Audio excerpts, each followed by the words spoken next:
हे WhatsApp everyone, मेरा नाम है नील कश्यप और आप देख रहे हैं Nix the Tricks YouTube channel. Syntax की ये दूसरी क्लास है। आज हम लोग स्पेशल रूल्स को पढ़ने वाले हैं जो एग्जाम ओरिएंटेड है। तो चलिए बिना किसी देरी की कंटेंट को शुरू करते हैं, लेकिन उससे पहले एक छोटी सी रिक्वेस्ट, अगर आप मेरे चैनल पे फर्स्ट टाइम आ रहे हो तो प्लीज़ मेरे चैनल को अभी सब्सक्राइब कर दो और बेल का आइकन दबा देना। और अगर रिविजिटर हो तो प्लीज़ मेरे वीडियो को अभी लाइक कर दो, बाद में आप भूल जाते हो। तो चलिए कंटेंट को हम लोग देखते हैं। देखो, मैंने आपको बताया था सबसे पहले ही पहली वाली क्लास में बताया था कि सिंटेक्स चैप्टर पढ़ने के लिए आपके पास इन चैप्टरों का थोड़ा थोड़ा बेसिक नॉलेज होना ही चाहिए। वैसे मैंने प्रीवियस वाली वीडियो में नाउन एंड नंबर को थोड़ा सा और प्रोनाउन के बारे में थोड़ा सा और बेसिक वर्ब और मोडाल्स के बारे में थोड़ा थोड़ा इंट्रोडक्शन दे दिया है। तो अगर आप वो वीडियो नहीं देखे हो तो प्लीज़ आप उस वीडियो को देख लो। आई बटन में वो वीडियो आपको मिल जाएगा और उस वीडियो को देखने के बाद ही इस वीडियो को देखना, तभी आपको यहाँ से कंटेंट अच्छे से समझ में आ पाएगी। वीडियो हमारी बाइलिंगुअल होगी और नोट्स भी हमारे जो हैं बाइलिंगुअल हैं। अगर आप नोट्स को डाउनलोड करना चाहते हो तो वीडियो के डिस्क्रिप्शन सेक्शन में आप जा करके देखना, मीडिया फायर का लिंक होगा, वहाँ से आप नोट्स को डाउनलोड भी कर सकते हो। तो चलिए बिना किसी देरी की कंटेंट को शुरू करते हैं। सबसे पहला रूल यहाँ पर क्या कहता है, सिंगुलर सब्जेक्ट के साथ सिंगुलर वर्ब तथा प्लूरल सब्जेक्ट के साथ प्लूरल वर्ब का इस्तेमाल किया जाता है। देखो, सिंगुलर सब्जेक्ट का मतलब क्या हुआ, देखो दुनिया का जितना भी नाउन होगा वो अपने पैदाइशी फॉर्म में सिंगुलर होते हैं, और जब उसके साथ हम लोग एस या ई एस का इस्तेमाल करते हैं तो जो नया फॉर्मेशन हमारे नाउन का होता है वो हमारा नाउन किस फॉर्म का होता है, तो प्लूरल फॉर्म का होता है। दूसरा हमारा कंडीशन क्या है, दुनिया का जितना भी वर्ब होगा वो हमारा प्लूरल होता है। जब वर्ब के साथ एस या ई एस का इस्तेमाल किया जाता है तो जो नया वर्ब बनता है वो हमारा सिंगुलर फॉर्म का वर्ब बनता है। तो ये वाला बात मोस्ट इंपॉर्टेंट है इस चैप्टर के लिए, आप इस चीज को याद रख लो। दूसरी कंडीशन मैं आपको बताता हूं, दुनिया का जितना भी नाउन होगा वो अगर बिना एस या ई एस के हैं तो वो सिंगुलर होगा, और अगर बाय द वे उस नाउन के साथ हम लोग एस या ई एस लगाएंगे तो वो नाउन हमारा कैसा बन के आएगा, वो नाउन हमारा प्लूरल फॉर्म का बन के आएगा। तो कंडीशन ये है कि अगर नाउन हमारा सिंगुलर है तो इसके साथ जो वर्ब का इस्तेमाल होगा वो कैसा होगा, वो भी सिंगुलर होगा। और अगर नाउन हमारा प्लूरल है तो इसके साथ हमारा जो वर्ब का इस्तेमाल होगा वो कैसा होगा, प्लूरल होगा। इसी बैलेंस को हम लोग किस रूप में ग्रामर में पढ़ते हैं, तो सब्जेक्ट वर्ब एग्रीमेंट पढ़ते हैं। इस पे कुछ एग्जांपल्स हैं, उस एग्जांपल को आप देखो। नील गो टू कोचिंग डेली। देखो, इस सेंटेंस में जो ये शब्द नील का इस्तेमाल किया है ये प्रॉपर नाउन है, और नाउन अपने ओरिजिनल फॉर्म में कैसा होता है, सिंगुलर होता है। और उसके आगे मैंने जो वर्ब का इस्तेमाल किया है, ये गो हमारा क्या है, वर्ब है। अब ये वर्ब कैसे, वर्ब की पहचान क्या होती है कि वो सारे शब्द जो हिंदी में अपने अंत में ना लेते हों। तो गो का हिंदी क्या होता है, गो का हिंदी होता है जाना। गो का हिंदी होता है जाना, लास्ट में लग गया ना, इसीलिए ये क्या है, क्रिया है, वर्ब है। तो उस केस में हम लोग क्या करते हैं, यहाँ पर हम ये ये वर्ब कैसा है हमारा, ये वर्ब हमारा है ओरिजिनल फॉर्म का, मतलब ये V1 है ओरिजिनल फॉर्म का, इसलिए प्लूरल है। और उसके बाद जो अदर सपोर्टर्स हैं वो तो सही है। तो वाक्य का सब्जेक्ट हमारा हो गया कैसा, सिंगुलर, लेकिन उसके साथ जो हमने वर्ब का इस्तेमाल कर दिया वो कैसा हो गया, वो हमारा हो गया प्लूरल, इसलिए सेंटेंस हमारा गलत हो गया। इस सेंटेंस का जो सही होगा वो क्या होगा, इस सेंटेंस का सही होगा Neel goes to coaching. Neel go के साथ हम लोग क्या लगाएंगे, ES, goes to coaching daily. तो ये हमारा सेंटेंस सही हो जाएगा। अब इसका आंसर भी यहां पर है, नील गोज टू कोचिंग डेली। उसके बाद नेक्स्ट हमारा है रूल नंबर 2, यदि दो सिंगुलर नाउन एंड कंजंक्शन के साथ जुड़े। देखिए कंडीशन क्या है, नाउन किसी भी केस का होना चाहिए, वो सिंगुलर हो या वो प्लूरल हो, ये मैटर नहीं करता है। प्लस एंड नाम का एक कनेक्टर, उसके बाद जो भी नाउन इस्तेमाल हो किस फॉर्म का, या सिंगुलर या प्लूरल, कोई भी केस का हो सकता है। तो इसके साथ जो वर्ब हम लोग इस्तेमाल करेंगे वो कैसा होगा, प्लूरल होगा। प्लस अदर्स, इसके साथ फिर अदर्स। तो ये हमारा कंडीशन रहा, नाउन सिंगुलर हो या plural, plus and, plus noun singular हो या प्लूरल, तो वर्ब हमारा प्लूरल। क्यों, अब बताते हैं। यहां से यहां तक जो हमारा वाक्य का सब्जेक्ट बना, ये एक कंबाइंड सब्जेक्ट ऑफ सेंटेंस है, ये हमारा क्या है, सब्जेक्ट है, लेकिन वो कंबाइंड फॉर्म में है। तो कंबाइंड फॉर्म में जब भी कोई भी नाउन रहेगा, दो या दो से अधिक, तो वो किस फॉर्म का हो जाएगा, तो वो सब्जेक्ट प्लूरल हो जाएगा। इसीलिए जो वर्ब हम लोग इस्तेमाल करेंगे वो कौन से फॉर्म का यूज करेंगे, प्लूरल फॉर्म का यूज करेंगे। जैसे प्रिया एंड संध्या डांसेस वेल। अब देखिए ये सेंटेंस में प्रिया एंड संध्या दो लड़कियां थी और इसको कनेक्ट किया गया है एंड नाम के कनेक्टर से। तो ये जो कंप्लीट सेंटेंस का जो सब्जेक्ट बन गया है, ये सब्जेक्ट हमारा कैसा हो गया है, ये सब्जेक्ट हमारा प्लूरल फॉर्म का हो गया। इसीलिए इसके आगे जो वर्ब का हम लोगों को इस्तेमाल करना पड़ेगा वो भी हमें प्लूरल फॉर्म का ही इस्तेमाल करना पड़ेगा।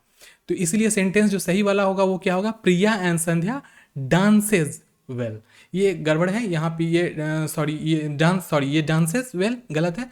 और ये जो वर्ब हमारा डांस है, ये हमारा कौन सा फॉर्म का है, V1 फॉर्म का है। और ये हमारा कैसा है, ये हमारा प्लूरल है। और ये इसलिए सेंटेंस हमारा सही है।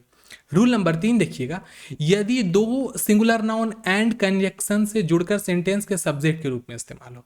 देखो सबसे पहले कंडीशन क्या है, कंडीशन है यहाँ पे ये वाली, द होगा, an होगा, या फिर कोई भी पॉजेसिव एडजेक्टिव होगा। ये कुछ भी का केस हो सकता है, जरूरी नहीं कि सिर्फ आर्टिकल का ही केस हो, ये कुछ भी का भी केस भी हो सकता है। ये तीनों के तीनों केस आर्टिकल वाले और ये पॉजेसिव एडजेक्टिव वाला, अगर ये केस इस्तेमाल किया जा रहा है सेंटेंस में और इसके साथ एक नाउन है, इसके साथ एक नाउन है, अब प्लस क्या है, एंड नाम का एक कनेक्टर है और उसके साथ फिर एक नाउन है, तो जो हमारा वर्ब होगा, इस केस में जो वर्ब हम लोग यूज करेंगे वो सिंगुलर यूज करेंगे। अब क्यों सिंगुलर यूज करेंगे, आप इसको थोड़ा समझो डीप में। देखिए ये जो भी पॉजेसिव एडजेक्टिव होगा, ये जितने भी दुनिया में एडजेक्टिव्स होते हैं वो नाउन के ही पार्ट होते हैं, नाउन के लिए ही इस्तेमाल किए जाते हैं। और ये ए एन द जो आर्टिकल है, ये भी डिटरमाइनर के रूप में इस्तेमाल किया जाता है। ये किस रूप में इस्तेमाल किया जाता है, डिटरमाइनर। डिटरमाइनर क्या होते हैं, तो determiners are called small adjectives. ये भी एडजेक्टिव है लेकिन किस फॉर्म का है, ये स्मॉल फॉर्म का एडजेक्टिव है। तो अगर इसके साथ कोई नाउन इस्तेमाल किया जाए, फिर एंड हो, अब फिर कोई दूसरा नाउन हो जिसके पहले कोई डिटरमाइनर या पॉजेसिव एडजेक्टिव का इस्तेमाल ना किया जाए, तो उसके साथ जो वर्ब हम लोग यूज करेंगे, उसके साथ जो वर्ब हमारा यूज किया जाएगा वो कौन से फॉर्म का होगा, वो वर्ब हमारा सिंगुलर फॉर्म का होगा, प्लस अदर वर्ड्स हमारे आएंगे। ठीक है, आप इसको अच्छे से समझ गए होंगे। इसका एग्जाम्पल देखिएगा, इसका एग्जाम्पल है the principal and director want to visit his class. अब यहाँ पर क्या है, एक ये पहला वाला सब्जेक्ट हमारा सब्जेक्ट 1 हमारा ये है सब्जेक्ट नंबर 1, और सब्जेक्ट नंबर यहाँ पर 2 हमारा कौन सा है, सब्जेक्ट 1 और सब्जेक्ट 2 ये हमारे हो गए, SUBJE। सब्जेक्ट 1 और सब्जेक्ट 2 हमारे ये हैं। अब बात क्या है, अब इसको ध्यान से यहाँ पर समझना, पहले वाले के आगे आर्टिकल का इस्तेमाल किया गया है लेकिन दूसरे वाले के पहले कोई आर्टिकल नहीं है। इसीलिए यह वाक्य में जो यहाँ से लेकर के यहाँ तक का पार्ट है, प्रिंसिपल एंड डायरेक्टर, यह एक ही व्यक्ति हो गया जिसके लिए आर्टिकल का इस्तेमाल किया गया है। इसीलिए इस सेंटेंस में जो वर्ब का इस्तेमाल होगा वो कौन से फॉर्म का होगा, वो सिंगुलर फॉर्म का इस्तेमाल किया जाएगा, न कि ये प्लूरल फॉर्म का। तो सिंगुलर फॉर्म का कैसे होगा, वांट के साथ ACIES जोड़ेंगे तो जो नया बनेगा सेंटेंस वर्ड वो बनेगा वांट्स। वांट्स हमारा हो जाएगा V5, और V5 हमारा कैसा होता है बच्चों, तो वो हमारा होता है सिंगुलर फॉर्म का होता है। तो शायद ये वाला पॉइंट आपको समझ में आ गया होगा।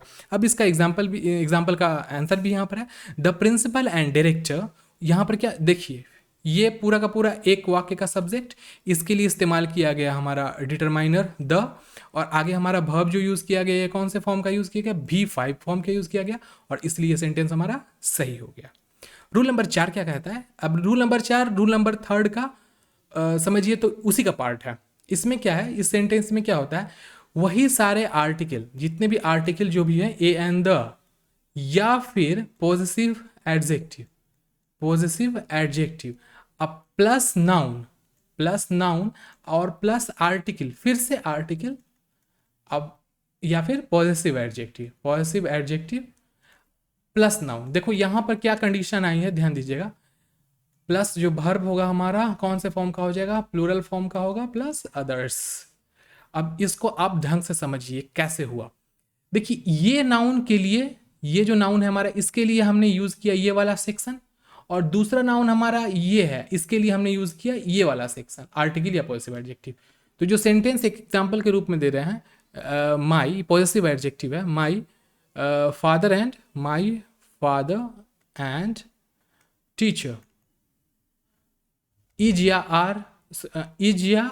अब यहां पर क्या होगा, इज या आर कमिंग। अब ये सेंटेंस क्या सही है, अब इस सेंटेंस को आपको सही करना है। आप इसको सही कैसे करोगे, ये देखो, माई फादर, पहले वाले एग्जाम्पल के लिए, मतलब 3 नंबर एग्जाम्पल के लिए मैं बता रहा हूँ, माई फादर और माई टीचर, ये एक ही व्यक्ति हो गए जो कि पिता भी हैं और शिक्षक भी हैं। अब एक व्यक्ति है तो क्या यूज करेंगे हम लोग, इज का यूज करेंगे, ठीक है। अब अगला केस जो हमारा बन जाएगा, माई फादर, हम लोग यहां पे लगा देते हैं माई टीचर, तो माई फादर एक व्यक्ति और माई टीचर दूसरे व्यक्ति हो जाएंगे, तो इस केस में यूज करेंगे हम लोग किसका, आर का, क्योंकि जब व्यक्ति 2 हो गए तो यहाँ पे एक्सिलरी वर्ब एक नहीं इस्तेमाल किया जा सकता है, तब एक्सिलरी वर्ब की हम लोग को प्लूरल करना पड़ेगा। ये वाला हमारा सिंगुलर एक्सिलरी वर्ब है और ये वाला हमारा प्लूरल एक्सिलरी वर्ब है, इसलिए यहाँ पे हम लोग को प्लूरल यूज करना पड़ेगा। किस केस में, जब दोनों नाउन के आगे पॉजेसिव एडजेक्टिव का इस्तेमाल किया जाए। अगर किसी एक नाउन और वो भी पहले वाले नाउन के आगे इस्तेमाल किया जाएगा तो वह एक व्यक्ति को बताएगा, और अगर दोनों नाउन के आगे इस्तेमाल किया जाएगा तो वो 2 व्यक्ति को बताएगा। तो इस प्रकार से ये वाला एग्जाम मतलब जो रूल है, आप ये वाला रूल भी समझ गए होंगे। अब इसका एग्जाम्पल को देख लीजिए, my brother and my guardian has came to see me. यहां पर my brother and my guardian, यह एक व्यक्ति अलग है और माई गार्जियन दूसरा व्यक्ति है, तो ये व्यक्ति नंबर 1 और ये व्यक्ति नंबर 2, तो यहाँ पर 2 व्यक्ति हैं, तो यहाँ पर हैज हमारा क्या होता है बच्चों, ये V5 होता है। उसको V1 में हम लोग जब चेंज करते हैं तो किस रूप में बन जाता है, ये हैव बन जाता है, ठीक है। ये वाला आपको पॉइंट जहन में चली गई होगी। इसका हिंदी, इसका जो सही पार्ट है वो क्या है, सही सेंटेंस है, माई ब्रदर एंड माई गार्जियन क्या है यहाँ पर, हैव केम टू सी मी, और सेंटेंस हमारा ये सही हो गया। 5 नंबर और लास्ट रूल है आज का, यदि 2 एडजेक्टिव एंड से जुड़ के किसी सिंगुलर कॉमन नाउन के पहले प्रयुक्त हो तथा इसके पहले एडजेक्टिव, इसके फर्स्ट एडजेक्टिव पहले इंडेफिनिट आर्टिकल एन का प्रयोग हो, वहां तो इससे एक ही व्यक्ति या वस्तु का बोध होता है और इसके साथ सिंगुलर वर्ब का इस्तेमाल किया जाता है। डायरेक्ट हम लोग एग्जाम्पल देखते हैं, a red and orange gown were brought by her. देखो कंडीशन मैंने बताया आपको क्या, कि एक यहाँ पर ये हमारा रेड जो है ये हमारा क्या है, एडजेक्टिव है, और ये हमारा जो ऑरेंज है ये भी हमारा क्या है, एडजेक्टिव है। देखो एक एडजेक्टिव तब तक एडजेक्टिव नहीं हो सकता है जब तक वो किसी नाउन के लिए इस्तेमाल न करें। जैसे कि अगर चलो मैं बता दूंगा उस चीज़ को भी बाद में आपको, वैसे एडजेक्टिव चैप्टर का वो है, लेकिन आपको ये चीज़ याद रखना होगा कि कोई एडजेक्टिव तभी एडजेक्टिव होता है जब वो किसी नाउन के लिए आता है। तो ये ऑरेंज जो गाउन है वो, और ये जो रेड गाउन है, ये किसी एक ही गाउन के बारे में चर्चा किया जा रहा है सेंटेंस, मतलब एक ही गाउन जो कि लाल भी है और ऑरेंज है। तो एक गाउन अगर लाल भी रहेगा ऑरेंज रहेगा, तो यहाँ पे जो वर्ब यूज किया जा रहा है, ये जो V1 फॉर्म का यूज किया जा रहा है, ये वर्ब का मतलब ये प्लूरल फॉर्म का जो है V1 फॉर्म, प्लूरल फॉर्म का जो यूज किया जा रहा है, ये सही नहीं है। इसको भी हम लोगों को किस में बदलना पड़ेगा, V5। वैसे वर एक्चुअली V2 का ही पार्ट होता है, V2 में ही V2 जो टू बी फॉर्म का वर्ब होता है, उसमें जो सेकेंड होता है V2 पास्ट, उसके सबसे पहला फॉर्म वॉज होता है जो सिंगुलर होता है, और वर जो होता है वो कैसा होता है, वो प्लूरल होता है। ये बात आपको पता होना चाहिए। और ये वाली जो कंडीशन है इसमें हम लोग जो वॉज और वर का जो यूज करेंगे सिंगुलर वाला, सिंगुलर कंडीशन, वो क्या हो जाएगा, वॉज होगा। तो इस सेंटेंस का जो सही बनेगा वो सही क्या सेंटेंस बनेगा, a red and orange gown was brought by her, और इस प्रकार से ये सेंटेंस हमारा सही हो जाएगा। तो उम्मीद करता हूं यहां तक आपको पॉइंट नंबर 5 तक जितने भी मैंने एग्जांपल्स और जो भी रूल्स बताए हैं वो आपको अच्छे समझ में आ गया होगा। इसी वीडियो की जो PDF क्लास है वो वीडियो के डिस्क्रिप्शन में आपको मिल जाएगी। मीडिया फायर से जाइए और वो PDF को डाउनलोड कर लीजिए, और उसमें टोटल 1 से लेकर 10 तक रूल्स दिए हुए हैं, आप उसको आसानी से समझ सकते हो। बहुत ही आसान शब्दों में मैंने उसको वहाँ पे लिखा है, तो प्लीज़ जाओ उसको डाउनलोड जरूर कर लेना और अपने दोस्तों के बीच उसको शेयर करना है। कम से कम मेरा थोड़ा सा बेनिफिट होगा अगर आप दोस्तों के बीच अपने इस YouTube चैनल को शेयर करते हो, तो उससे आपका तो फ़ायदा होगा ही, साथ में आपका दोस्त का होगा, और साथ में एक टर्सरी रूप में मेरा भी फ़ायदा हो जाएगा। तो चलिए यहाँ तक की बात को हम लोग अभी कंटेंट को कंप्लीट कर लिए हैं। अब नेक्स्ट वीडियो में हम लोग इसका नेक्स्ट 6ठा से लेकर 10वां रूल तक को पढ़ेंगे, और वो नेक्स्ट वीडियो हमारी अगले दिन आने वाली है। आज के लिए इतना ही, तब तक के लिए bye bye, take care and stay blessed.